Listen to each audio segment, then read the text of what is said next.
Hello friends, welcome to JC డిటెక్ YouTube channel. Friends, ఈరోజు మన video వచ్చేసి ఆర్నా జాబ్ మేల్ అంటూ ఒక ఆర్టికల్ వచ్చిందండి.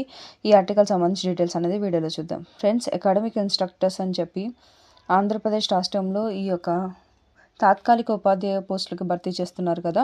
ఆ పోస్టులకు సంబంధించి జిల్లాల వారీగా ఖాళీలు ఎక్కడెక్కడ ఉన్నాయని చెప్పి ఆర్టికల్స్ వచ్చినాయండి. ఆ ఆర్టికల్స్ అన్ని మన జేసీ ఎడ్యుటెక్ టెలిగ్రామ్ ఛానల్లో పోస్ట్ చేశాను. ఒకవేళ ఎవరికైతే యూస్ఫుల్ ఉంటుందో ఒకసారి చెక్ చేయండి. సో ఈ జాబ్ మేల్ ఆర్టికల్లోకి వస్తే, అమలాపురంలోని ఉపాధి కల్పన కార్యాలయంలో ఈ నెల 6వ తేదీన జాబ్ మేళా అనేది నిర్వహించనున్నట్లు జిల్లా ఉపాధి కల్పనాధికారి ఒక ప్రకటన తెలిపారని చెప్పి ఇచ్చారండి. ఈ యొక్క జాబ్ మేళాలో ప్రముఖ ప్రైవేట్ సంస్థల ఉద్యోగాల భర్తీకి ఈ యొక్క జాబ్ మేళా నిర్వహించబోతున్నారు. ఉదయం 10 గంటల నుంచి ఇంటర్వ్యూలు అనేవి జరుగుతాయని చెప్పి ఇచ్చారు. ఇంకా ఈ జాబ్ మేళాలో 10వ తరగతి, ఐటీఐ, డిప్లొమా, డిగ్రీ అర్హత కలిగిన అభ్యర్థులు తమ ధ్రువపత్రాలు, బయోడేటాతో హాజరు కావాలని కోరారు. ఇది ఫ్రెండ్స్, ఈ ఆర్టికల్ సంబంధించిన డీటెయిల్స్. ఇలాంటి మరిన్ని లేటెస్ట్ జాబ్ అప్డేట్స్ కోసం నా ఛానల్ సబ్స్క్రైబ్ చేసుకోండి. Thank you for watching.